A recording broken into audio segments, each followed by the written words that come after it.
A big diplomatic breakthrough has emerged in the Middle East as Israel and Lebanon have signed a US-brokered framework agreement in Washington, which is aimed at laying the foundation for lasting peace and security. US Secretary of State Marco Rubio called it the first step in negotiations. While both the governments have pledged to work towards peaceful relations, the deal comes amid continued clashes between Israeli forces and Hezbollah in southern Lebanon. So with Hezbollah not a party to the agreement, questions still remain over the implementation and the prospects of long-term regional stability. But this deal comes after months of US-brokered direct talks. Though the Israeli troops still continue to be in the Lebanese land. All the team that you see assembled here today, including the support we got from the Department of War in these conversations. Our ambassador to Lebanon has done a great job, and we're so honored he's here with us today. And our team here, led by Dan Holler, our counselor, our team here at the State Department, did a phenomenal job. If people want to see the value of professional diplomatic work and of diplomacy, that's what the team here has put together, and I'm very proud of what we've done here at this department in bringing this about. As I said, today is the first step. This first step sometimes is the hardest one, but it's an important one and the one we've taken together. And we're very grateful that this has come about and that the timing is such that all of you could cover it and report it back. And hopefully we'll have many more of these conversations and make real and tangible progress so that the people of both of these countries can be hopeful about their future, a future of peace, a future of prosperity, a future of mutual coexistence in a way that's beneficial to the men and women and children, including those not yet born, who deserve what all people deserve, and that is the right to live in their country without fear of harm, without fear of war, without fear of conflict. And that's what we hope to be able to facilitate and achieve. And today we've taken the first step in what will be a difficult journey, without a doubt, but an important and an essential and a necessary one. And we're very proud to be a part of it. Now, is this the biggest step towards peace in the region? That's the question. But what happens if Hezbollah is not part of the framework? And what happens to the Israeli troops who continue to be in Lebanon? These are the questions that still remain. Joining us on the broadcast is an expert, Matthew Adam, senior journalist. Thank you for joining us. If you can tell us, what is the framework agreement signed by Israel and Lebanon? How does it work? Especially considering that Hezbollah is not a part of this framework. How do you see it proceeding from here?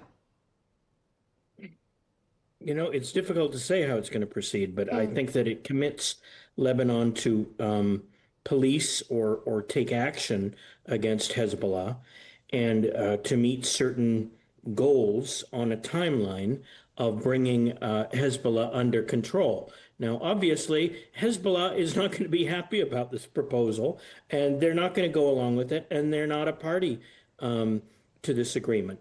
So, you know, enforcing it and bringing about peace in Lebanon is far from assured, but I think that the United States and Lebanese governments think that this is at least a step in the right direction so that Israel doesn't have to continue occupying the southern part of a southern portion of their country, and you know, responding to Hezbollah attacks. So, like many things, they're just like many peace deals, they're kind of just feeling their way around in the dark, hoping that it will work, because to not do anything is even worse. So they figure that by making these outlines for peace, that they'll be able to actually achieve peace over time, and maybe they will.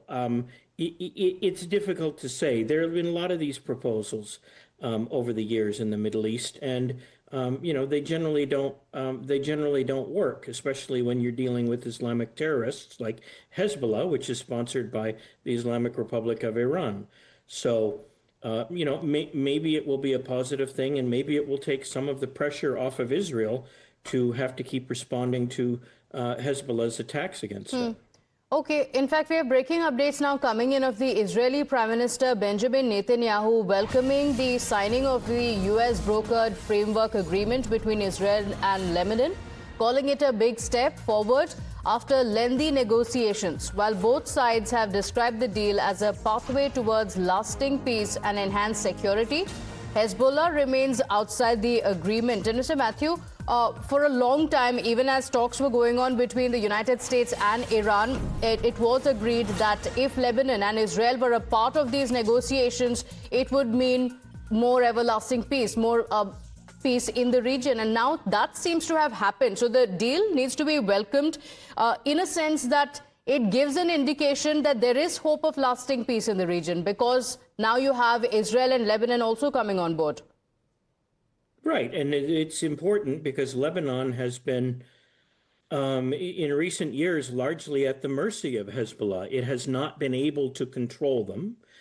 It's not a powerful central government in Lebanon. It doesn't have control of all parts of that country. But the fact that it's willing to commit to this peace process, for lack of a better term, is probably a good sign. Though I can't predict whether it's ultimately going to work out in the end. Okay, all right. We don't know whether it's going to work out or not, but even as the negotiations were going on with Iran, we heard statements from the United States where it went on to say that we will strike if necessary. Those statements continue to come in from the US president. Is it going to be the same in this framework as well? Because Israel has also made it clear, in self-defense, we will continue to attack. Well, yeah, Israel, I don't know if the United States is going to get involved in Lebanon, if that's what you're suggesting. I doubt it would. Maybe you didn't mean to suggest that, and I was misunderstanding what you were saying.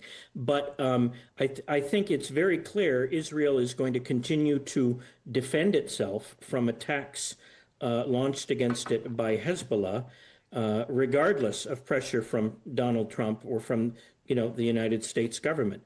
Israel, Prime Minister Benjamin Netanyahu sees it as his mission to defend his homeland from existential threats like deadly missile attacks and drone attacks, and Israel is going to defend itself. And some may view that as an obstacle to peace, but Israel is going to protect itself, and it through, even when Donald Trump was putting heavy pressure on Benjamin Netanyahu, Netanyahu refused to give in.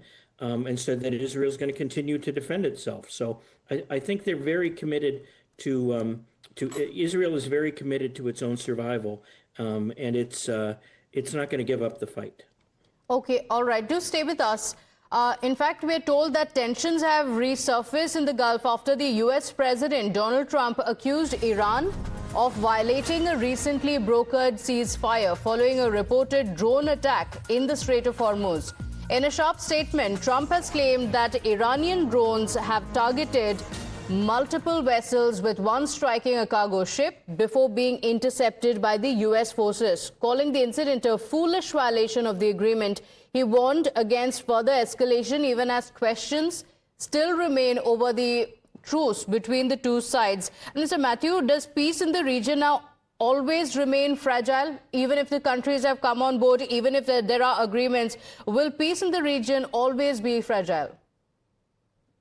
Well, yes. Right now, as long as Iran is committed to its, aggressive treatment of its neighbors, they're going to continue to defy the United States.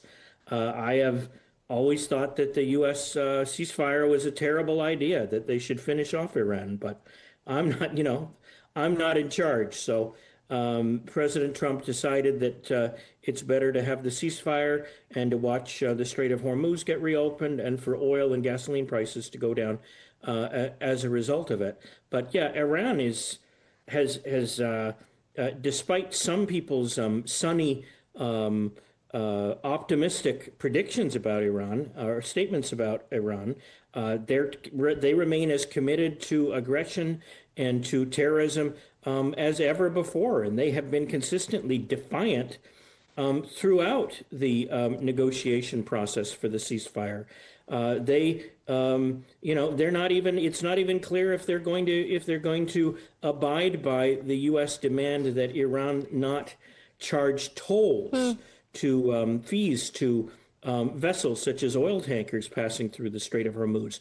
The U.S. has said, absolutely, you cannot do that.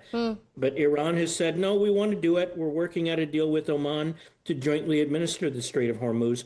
And that's in direct defiance of American wishes. So Iran has not been humbled. They've been weakened as a result of this militarily, but they have not been humbled. They still want to do what they think they need to do in order to bring about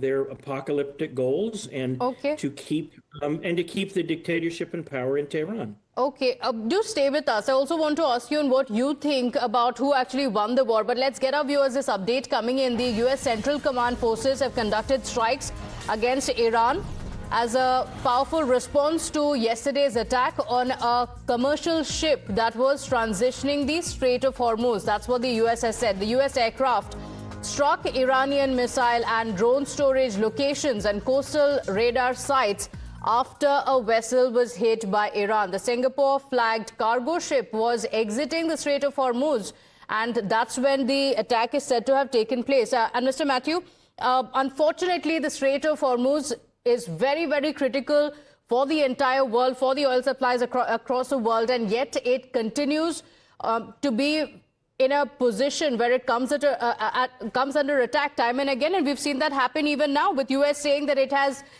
struck multiple places within Iran because there was a violation from Iran's side. But as the talks continued, and because Iran has the Strait of Hormuz as a perfect bargaining chip that it has carried for so long now, who do you think has walked away as the victor in the war? Who walked away with more? Is it the United States that ended up losing more, or you think it is Iran that has been weakened? Well, technically it's a draw because there's an inconclusive result. Neither side won the war. However, one can argue that Iran has come out on top despite all the losses that they've had. They've had a generation of leaders obliterated. They had their Ayatollah killed in the initial round of bombing in February the 28th. Despite all, they had their air force and their navy wiped out.